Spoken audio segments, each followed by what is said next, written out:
Usa ka lalaking hubog ang nahuwasan dihang gibalhog sa prisuhan. Human gireklamong nangumot sa pribadong bahin sa lawas sa usa ka babaeng minor de edad. Nahitabo kini sa barangay Suba, Dakbayan sa Sugbo. Giangko sa suspek nga hubog siya sa iyang giinom nga tuba dihang nasugatan ang 17 anyos nga biktima ug natintal siya sa paghimo sa ingon.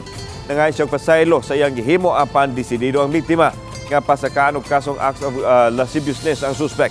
Samtang mipahimangno ang Pangulo sa Women and Children's Protection Division sa Cebu City Police Office, Captain Glyza Nacario, sa kabataan o kababayenan nga magmabinantayon sa mga taong anas palibot aron dili mabiktima ug mo report dayon ngadto sa kapulisan.